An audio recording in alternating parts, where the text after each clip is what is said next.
Komisi 7 DPR RI mendorong percepatan penggunaan energi ramah lingkungan dan meningkatkan pendapatan negara melalui rancangan Undang-Undang Energi Baru Terbarukan. Komisi 8 DPR RI akan mempercepat aspek kelembagaan Badan Nasional Penanggulangan Bencana atau BNPB dalam perubahan Undang-Undang tentang Penanggulangan Bencana.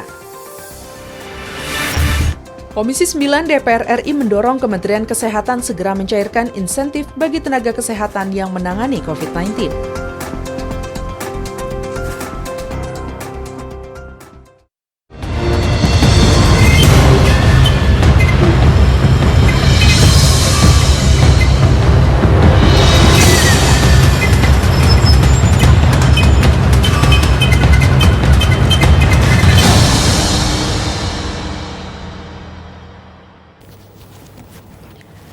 Halo, apa kabar pemirsa? Berjumpa lagi di Suara Parlemen Pagi bersama saya Anggun Aktarini dan rekan saya. Dan dengan saya Subki Abdul. Dan tepat di Jumat 26 Maret 2021 kami sudah menyampaikan beragam informasi terkait dinamika juga kegiatan dari anggota parlemen di DPR RI Senayan Jakarta. Ya, dan pastinya saya berdua ini nanti akan memberikan informasi terkait dengan topik utama kita. Ini antisipasi penyebaran corona saat mudik Lebaran 2021. Ini ada sinyal positif, pemerintah akan membuka ataupun juga nanti akan memperbolehkan nih masyarakat untuk melakukan mudik, karena kita ketahui juga bahwa kurang lebih ada sekitar 20 harian lagi nih kita akan memasuki bulan suci Ramadan, dan setelah Ramadan Idul Fitri ataupun juga Lebaran ini yang mungkin dinantikan oleh sejumlah masyarakat, karena selama setahun ini tidak dibolehkan untuk ataupun juga tahun lalu tidak dibolehkan untuk melakukan mudik.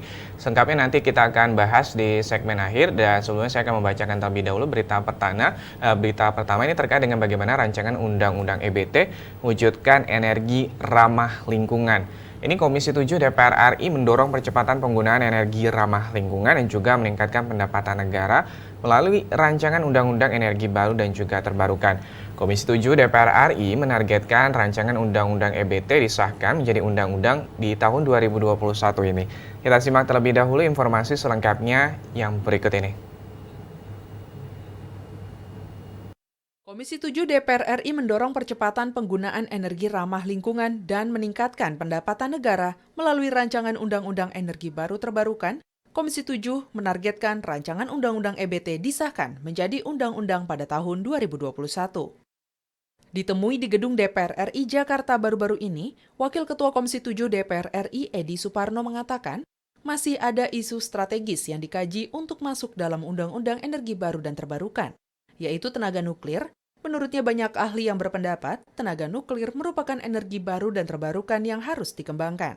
Edi Suparno menegaskan, percepatan penggunaan energi ramah lingkungan harus segera dilakukan. Pemanfaatan tenaga surya, air, dan geotermal sudah seharusnya dilakukan oleh pemerintah.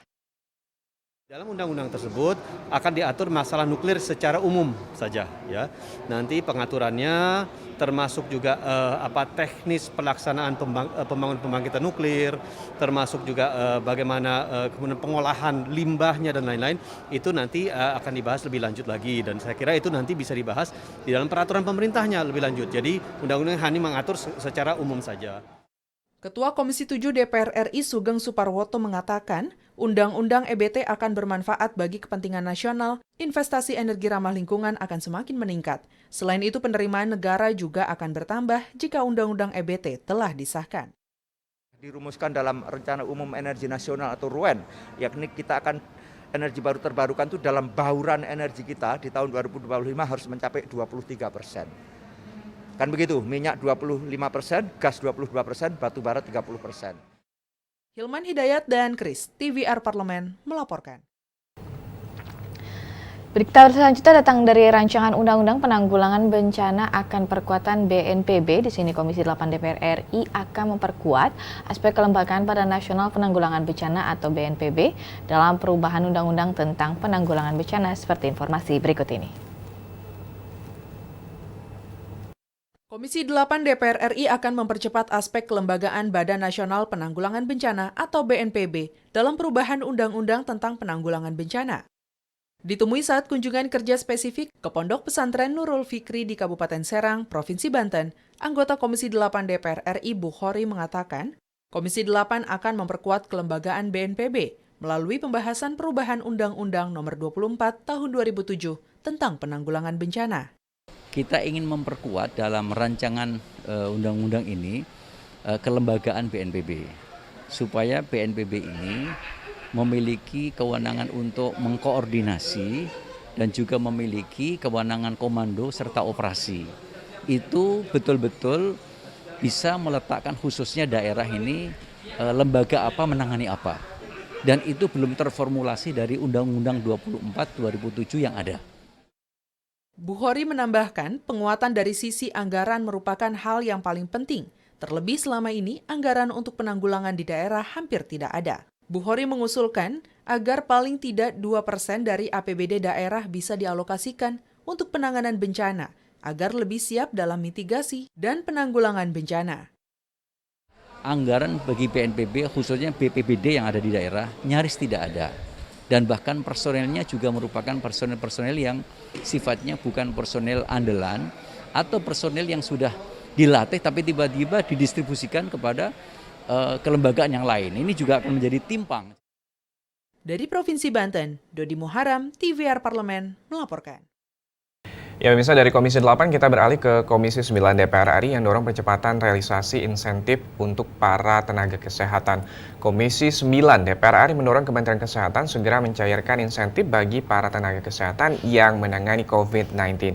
Hingga saat ini pemerintah masih menunggak pembayaran insentif tenaga kesehatan di rumah sakit di bawah Kementerian Kesehatan ini hampir sebesar 1,48 triliun rupiah. Kita simak informasi selengkapnya yang berikut ini.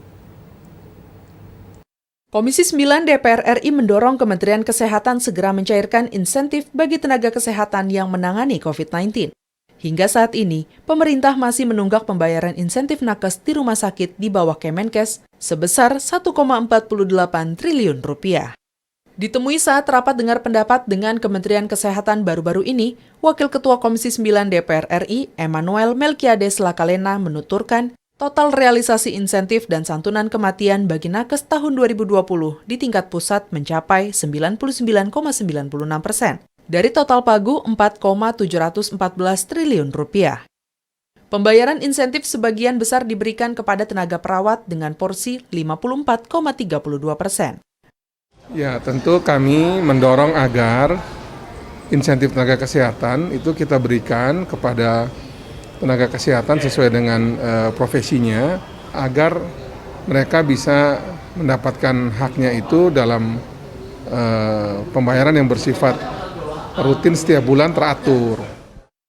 Anggota Komisi 9 DPR RI Putih Sari mengatakan, terkendalanya insentif nakes disebabkan oleh banyaknya tenaga kesehatan yang tidak terakomodir untuk mendapatkan insentif.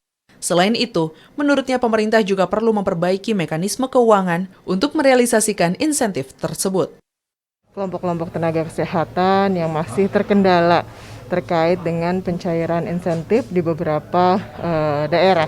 Kami ingin mengkonfirmasi kepada Kementerian Kesehatan seperti apa alur yang sebenarnya ya terkait dengan pencairan dana insentif tersebut. Fitian dan Koko, TVR Parlemen melaporkan. Skema pembiayaan gaji dan tunjangan P3K dibebankan kepada APBN dan di sini perbincangan mengenai pengangkatan guru dan tenaga kependidikan untuk diangkat menjadi aparatur sipil negara atau terus diupayakan dan namun hingga saat ini belum adanya sosialisasi dan pemberitahuan secara tertulis dari pemerintah pusat kepada daerah terkait skema penganggaran untuk membiayai gaji dan tunjangan ASN yang diangkat melalui program 1 juta P3K.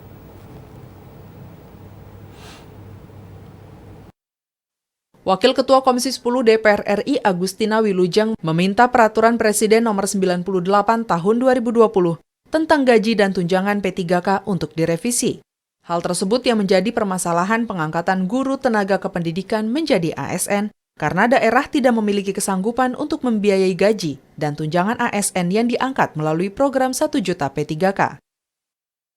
Nah, disinilah peran Komisi 10 untuk memberikan jaminan. Kalau memang itu mau dilaksanakan, berarti Kemendikbud harus mengupayakan perubahan Perpres bersama dengan Menpan RB dan Kementerian Dalam Negeri. Perpres itulah yang akan menjadi pegangan untuk Kementerian Keuangan memberikan pembiayaan untuk 1 juta GTK yang akan diangkat.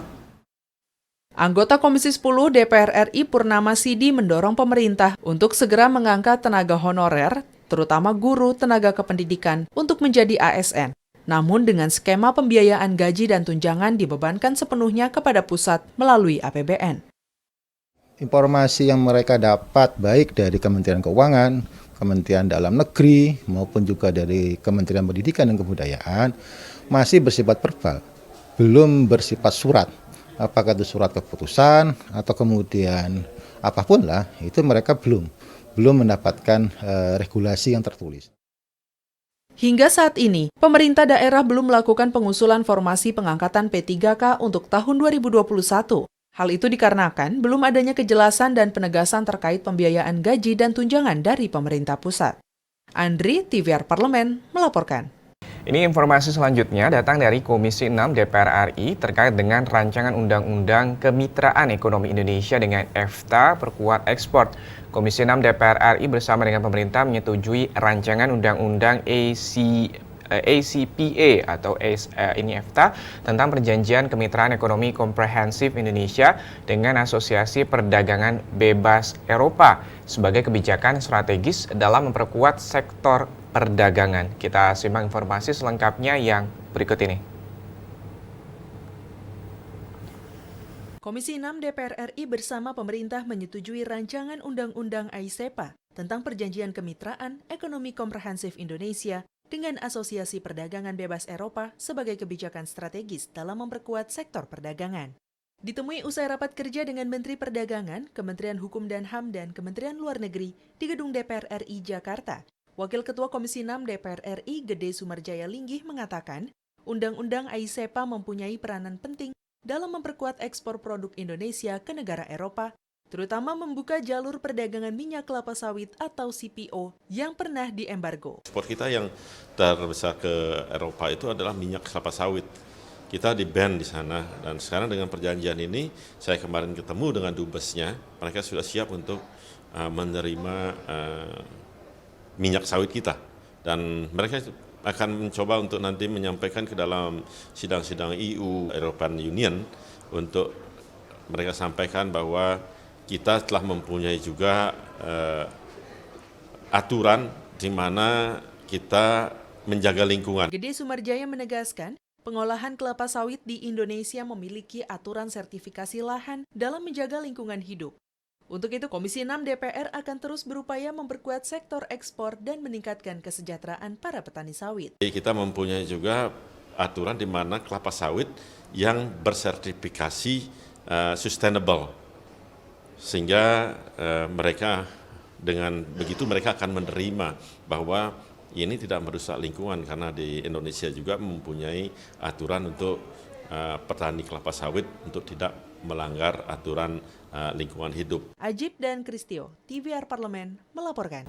Dalam penguatan literasi dan sosialisasi Basnas dan BWI, Komisi 8 DPR RI mendorong Badan Amil Zakat Nasional atau Basnas dan Badan Wakaf Indonesia atau BWI untuk meningkatkan sosialisasi dan literasi zakat dan wakaf untuk meningkatkan capaian pengumpulan zakat, infak, sedekah, dan wakaf. Berikut informasi selengkapnya.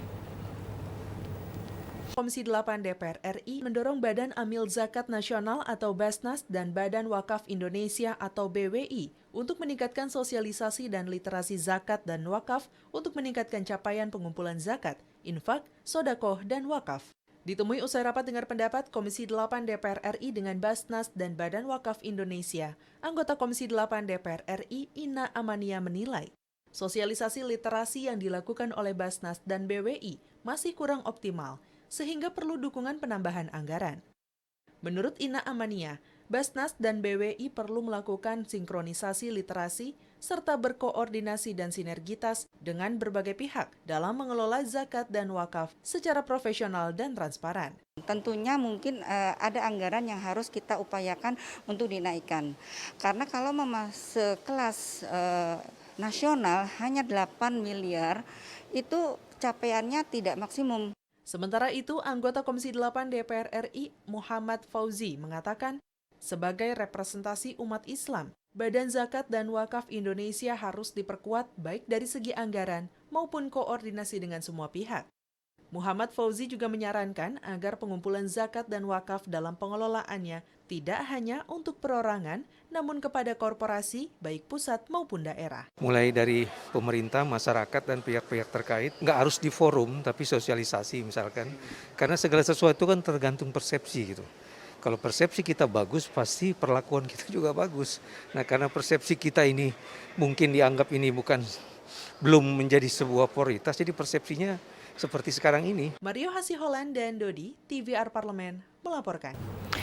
Ya, Gun, kita nih berharap banget nih kalau terkait dengan bagaimana ini sudah setahun lebih para tenaga kesehatan kita, tidak hanya perawat dan juga dokter, pastinya semua yang berada di lini terdepan untuk akhirnya bisa menangani wabah COVID-19 ini bisa segera nih, kita harap nih Komisi 9 DPR bisa terus mendorong Kementerian Kesehatan dan juga mungkin dalam hal ini Kementerian Keuangan untuk bisa segera nih mendorong realisasi insentif tenaga kesehatan yang menangani COVID-19 ini bisa segera dicairkan seperti Betul itu. sekali, dan bagaimanapun ini kan sudah menjadi haknya dari teman-teman kita yang ada di dunia kesehatan untuk membantu memerangi dari COVID-19 sendiri. Rasanya itu lumrah ya untuk segera diberikan rewards yang cukup bagi teman-teman kita yang ada di dunia kesehatan. Betul sekali, ada 1,48 triliun rupiah. Dan bisa tadi sudah kami informasikan 6 berita pilihan oleh tim redaksi TVR Parlemen. Kami nanti akan kembali ada apa nih di headline surat kabar yang terbit pada hari Jumat ini. Pastikan Anda tetap bersama kami dalam Suara Parlemen Pagi.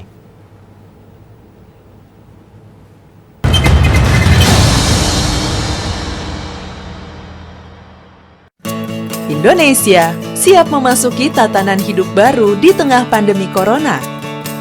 Apa kita sudah paham persiapan dan protokol kesehatan yang harus dilakukan di lingkungan kerja? Pastikan kondisi tubuh sehat saat berangkat ke kantor. Gunakan masker. Membawa perlengkapan makan sendiri. Sediakan hand sanitizer dan selalu mencuci tangan. Saat akan melakukan ibadah, ingatlah untuk saling menjaga jarak aman dan membawa perlengkapan ibadah sendiri. Karena tempat ibadah sudah tidak menyediakan alat ibadah untuk mengurangi penyebaran virus corona. Semoga kita semua mampu memutus mata rantai penyebaran COVID-19 dan roda perekonomian pun tetap berputar.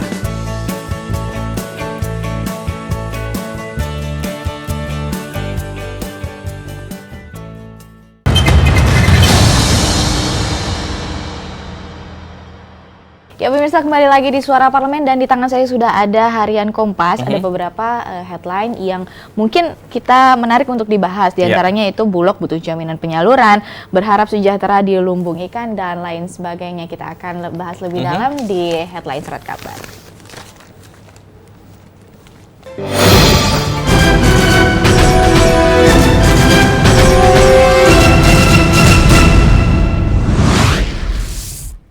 Pemirsa, terkait dengan headline surat kabar Kompas yang terbit pada hari Jumat ini terkait dengan Bulog butuh jaminan penyaluran. Upaya Bulog menyerap hasil panen petani dinilai tidak akan optimal tanpa jaminan penyaluran.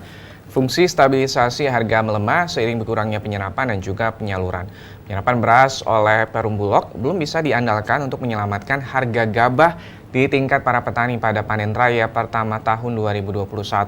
Ketidakpastian penyaluran menghadang langkah Bulog guna mengoptimalkan kemampuannya menyerap gabah ataupun juga beras dari para petani. Sementara itu, Direktur Utama Perum Bulog Budi Waseso meyakini adanya potensi surplus beras di tahun ini. Potensi produksi itu dinilai cukup untuk memenuhi kebutuhan cadangan beras pemerintah. Menurutnya, rata-rata penyaluran cadangan beras pemerintah oleh Bulog saat ini sekitar 50.000 ton per bulan, dan juga program ketersediaan pasokan dan juga stabilisasi harga ini menjadi kanal terbesar dalam setahun penyaluran beras untuk ketersediaan pasokan dan juga stabilisasi harga bisa mencapai 60.000 ton. Dengan demikian, penyerapan maksimal yang dapat dilakukan perusahaan sekitar 80.000 ton. Dan pemirsa, kita tahu memang di sini kita sudah memasuki musim panen ya Uki ya, di mana mungkin di sini petani juga berharap pemerintah tidak melakukan impor beras dari luar sendiri untuk bisa menjaga stabilitas harga yang ada di petani Indonesia sendiri. Ya, dan Anda bisa membaca secara lebih lengkap di harian surat kabar Kompas yang terbit pada hari Jumat ini. Kami nanti akan kembali dengan tajuk utama terkait dengan bagaimana nih pemerintah melalui Kementerian Perhubungan akan memberikan lampu hijau untuk kegiatan mudik Lebaran di tahun 2021 setelah jeda berikut ini.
Ya pemirsa, kembali lagi di Suara Parlemen, kita memasuki segmen terakhir dan tajuk utama pada pagi hari ini terkait dengan pemerintah melalui Kementerian Perhubungan memberikan lampu hijau untuk kegiatan mudik Lebaran. Ini memang menjadi perbincangan ya. Mudik?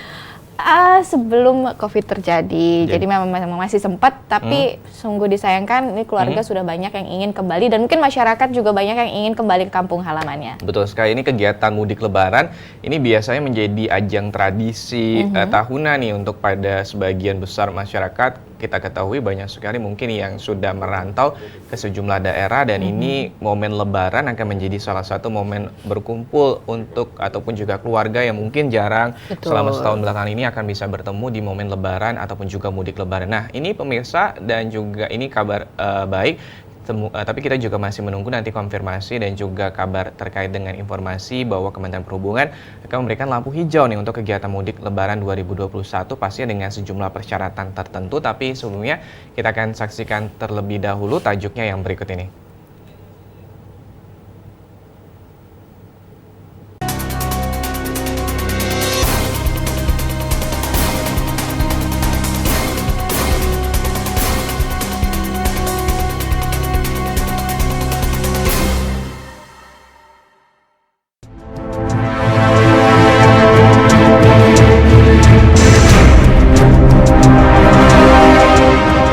Pemerintah tidak akan melarang mudik Lebaran tahun ini.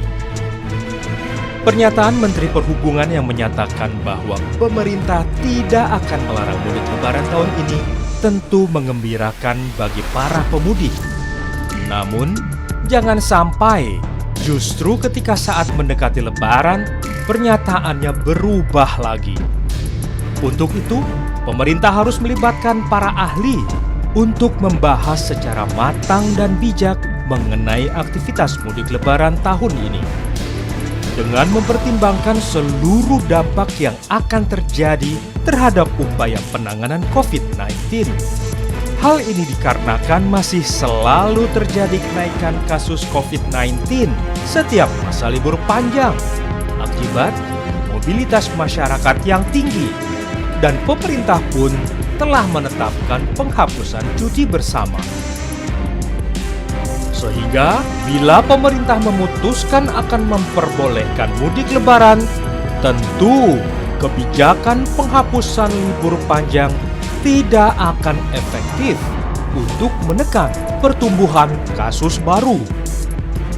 DPR menghimbau kepada masyarakat untuk menunggu keputusan pemerintah mengenai izin mudik Lebaran dan meminta masyarakat untuk bersikap bijak menanggapi keputusan pemerintah nantinya.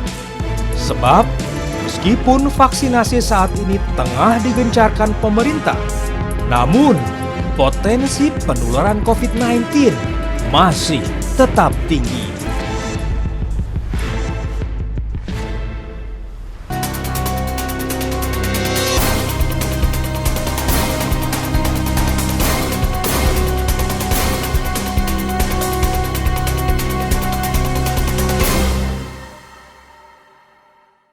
Memasuki masa bulan Ramadan, di sini pemerintah melalui Kementerian Perhubungan memberikan lampu hijau untuk kegiatan mudik Lebaran tahun 2021. Hal tersebut disampaikan Menteri Perhubungan Budi Karya Sumadi dalam rapat kerja bersama Komisi 5 DPR RI. Meski pemerintah tidak mengeluarkan larangan mudik Lebaran, namun pemerintah membuat syarat yang harus dipenuhi untuk mudik Lebaran di tahun 2021. Dan nantinya mudik Lebaran 2021 akan diperbolehkan, pemerintah akan melakukan sejumlah upaya untuk menekan terjadinya penyebaran COVID-19. Menteri Perhubungan Budi Karya Sumadi menyatakan pula pemerintah tidak bisa melarang masyarakat untuk melakukan mudik Lebaran tahun 2021 karena pemerintah di sini hanya akan melakukan pengetatan protokol kesehatan dan melakukan tracking. Menteri Perhubungan Budi Karya juga mengatakan bahwa pihaknya akan berkoordinasi dengan gugus tugas dalam mengatur mekanisme mudik melalui pengetatan dan tracking terhadap masyarakat yang akan berpergian. Satgas Penanganan COVID-19 menegaskan pula kebijakan lampu hijau mudik Lebaran tahun 2021 masih belum final dan saat ini Satgas dan kementerian atau lembaga terkait masih menggodok rencana keputusan tersebut. Dan adanya juru bicara Satgas Penanganan COVID-19 Wiku Adhisuto maksud kami mengakui bahwa pihaknya masih mempertimbangkan beberapa aspek, terutama dinamika sebaran kasus virus corona di Indonesia dalam beberapa bulan terakhir ini. Ya, ini kita harap sekali lagi ini masih belum final, ternyata pemirsa. Kita tunggu nanti bagaimana Satgas COVID-19, Kementerian Perhubungan, Kementerian Kesehatan, dan juga pastinya pemerintah ini nantinya akan merumuskan apakah akan memberikan lampu hijau untuk nantinya dilakukan mudik lebaran tahun 2021. Karena kalau misalnya membahas bukan hanya tradisi, tapi ini juga nantinya mudik lebaran 2021 bisa kembali ini meningkatkan gairah ekonomi di sejumlah daerah yang menjadi destinasi-destinasi para ini yang orang biasanya mungkin melakukan mudik di sejumlah wisata ataupun juga kawasan, tidak hanya di Pulau Jawa tapi juga di sejumlah daerah dan juga provinsi di tanah air. Pemirsa, tadi sudah kami bahas ini terkait dengan tajuk utama kita, terkait dengan bagaimana rencana pemerintah akan memberikan lampu hijau untuk mudik lebaran 2021. Tapi Gun, kita juga pengen tahu nih sebenarnya ada apa aja ataupun juga kegiatan apa saja yang dilakukan oleh anggota DPR RI kita selama 1 pekan terakhir ini. Kita mau tahu, tapi ini pastinya bukan kita yang nanti akan memberikan informasi. Sudah ada rekan kami, Alda Gustari, yang akan memberikan informasi kegiatan sepekan di DPR RI seperti yang berikut ini.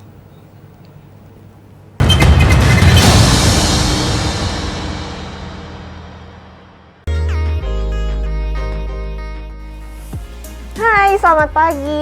Pemirsa, hari ini kan sudah hari Jumat, berarti sudah saatnya kita merekap semua agenda yang ada di DPR RI selama sepekan. Nah, kalau minggu lalu ini kan banyaknya raker. Nah, kalau minggu ini lebih banyak rapat dengar pendapat dengan Eselon 1. Mau tahu seperti apa? Yuk ikuti laporannya. Pemirsa, pada hari Senin kemarin, ruangan Komisi 6 ini penuh sesak dengan banyak sekali mitra. Ada Kementerian Perdagangan, Kementerian Luar Negeri, dan juga Kementerian Hukum dan HAM. Pertemuan ini dimaksudkan untuk membahas IAFTA dan juga isu-isu aktual. Berikut laporan selengkapnya.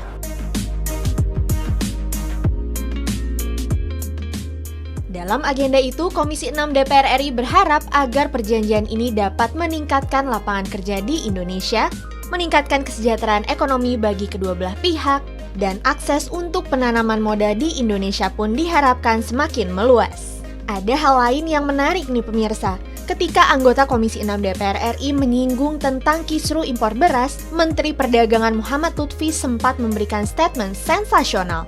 Bapak, kalau kita lihat sekarang jumlahnya yang 500, jadi kan begini, 800 ribu dikurangin sama beras tahun 2018.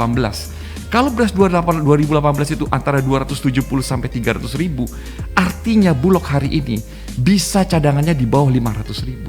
Itu yang saya takutkan. Sebetulnya kalau memang hari ini bukan agendanya, saya berharap ada agenda khusus yang harus kita bahas antara Menteri Perdagangan, Kabulog dengan Komisi 6. Cuman saya tegaskan sekali lagi, saya paham betul bagaimana kondisi sekarang kaitan para petani kita. Karena yang kita bicarakan adalah hajat hidup jutaan orang yang hidup dari sektor pertanian.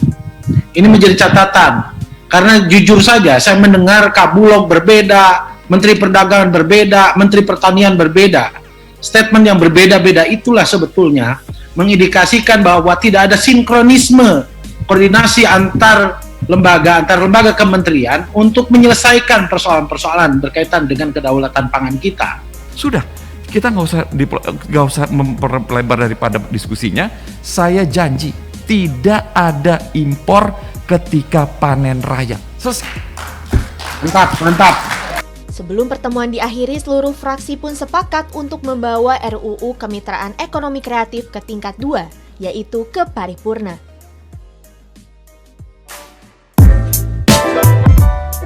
Pemirsa tahu nggak kalau misalnya sertifikat elektronik ini sempat memicu kontroversi di masyarakat? Bahkan Presiden Joko Widodo sendiri pun menaruh perhatian untuk masalah ini. Untuk itu, Komisi 2 DPR RI memanggil langsung Menteri ATR BPN Sofyan Djalil untuk menindaklanjuti masalah tersebut. Berikut liputan lengkapnya.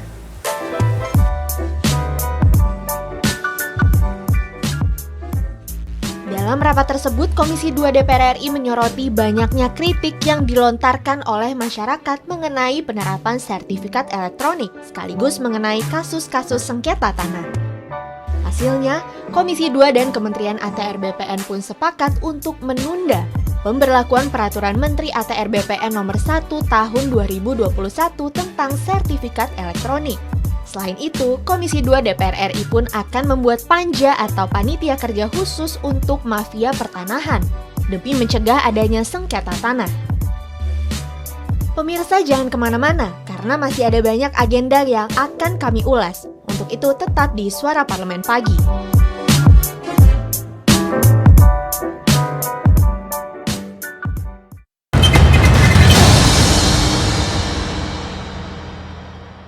Ingat selalu protokol kesehatan dengan melakukan 5M.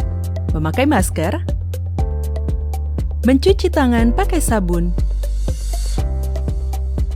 menjaga jarak, menjauhi kerumunan, membatasi mobilisasi dan interaksi.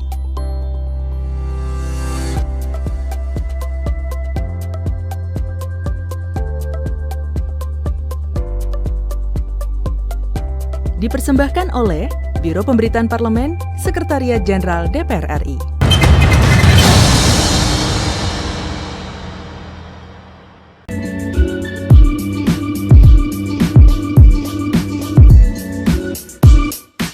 Halo pemirsa, kembali di Suara Parlemen Pagi. Pemirsa, beberapa minggu yang lalu kan Indonesia ini sempat digegerkan dengan dieliminasinya wakil Indonesia dari All England karena alasan kesehatan. Nah, Komisi 10 ini tidak tinggal diam. Pada saat raker dengan Menpora pada hari Selasa lalu, hal ini kembali dipertanyakan. Berikut laporan selengkapnya. Awalnya, agenda rapat Komisi 10 DPR RI hanya akan membahas mengenai dampak realokasi anggaran serta desain keolahragaan nasional nih pemirsa. Akan tetapi banyak anggota DPR RI yang merasa prihatin dan berempati akibat tim Indonesia gagal berlaga di All England. Terima kasih atas hal-hal yang tadi disampaikan, terima kasih juga atas perjuangan sehingga ada lembaga olahraga dunia yang mau minta maaf.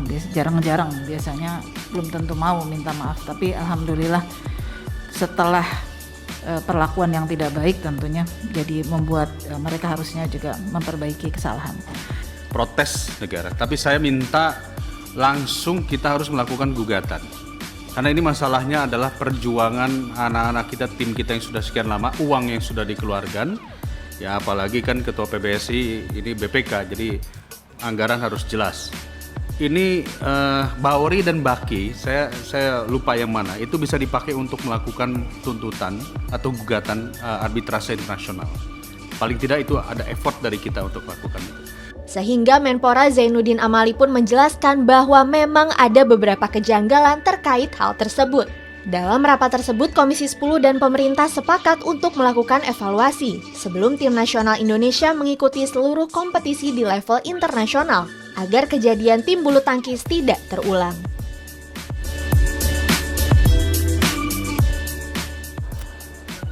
Pemirsa, ternyata padatnya agenda DPR RI di hari Selasa tidak berhenti di Komisi 2 dan Komisi 10 loh. Di hari yang sama ternyata masih ada rapat paripurna. Berikut agenda selengkapnya.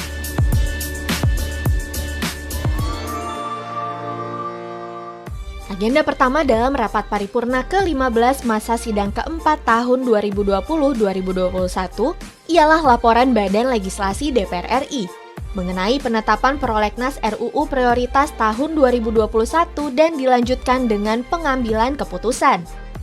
Hasilnya, DPR RI menyepakati ada 33 rancangan undang-undang yang masuk ke dalam daftar prolegnas prioritas tahun 2021. Di antaranya RUU tentang Ibu Kota Negara dan RUU tentang perlindungan data pribadi. Agenda kedua ialah pembicaraan tingkat 2 terhadap RUU Persetujuan Kemitraan Ekonomi antara Indonesia dengan negara-negara EFTA. Sayangnya pemirsa, RUU ini harus ditunda pengesahannya karena Menteri Perdagangan sebagai leading sektor dari RUU ini tidak dapat hadir di paripurna Selasa lalu. Amat disayangkan ya pemirsa. Ya pemirsa, itu tadi rangkuman agenda sepekan yang terjadi di DPR RI. Nah, kalau misalnya kita lihat tadi banyak sekali kan statement-statement menarik dari para anggota DPR RI dan juga para menteri yang menjadi mitra DPR RI. Nah, kalau pemirsa mau nonton lebih lengkapnya, pemirsa bisa langsung streaming di YouTube DPR RI atau website dpr.go.id atau di aplikasi DPR Now. Saya Ada Gustari, Kiki, dan juga juru kamera Temi Riansyah mengucapkan terima kasih dan kembali ke rekan kami di studio.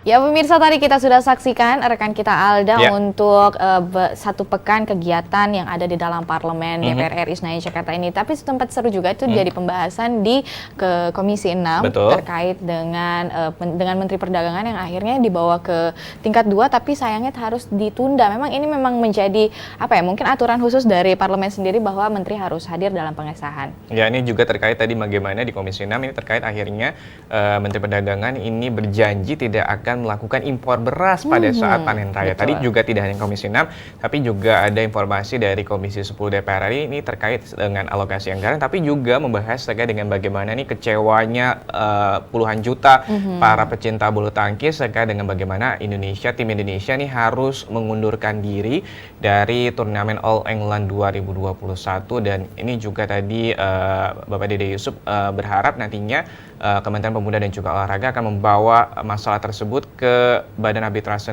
Internasional untuk akhirnya bisa mencari tahu dan juga bisa mendapatkan kebenaran terkait dengan bagaimana tim Indonesia harus mundur di All England 2021. Pemirsa, untuk itu kita harus akhiri Suara Parlemen Pagi edisi hari ini. Saya Subki Abdul dan juga rekan saya Anggun Oktarini beserta seluruh kru yang bertugas mengucapkan terima kasih telah menyaksikan dan sampai jumpa. Sampai jumpa.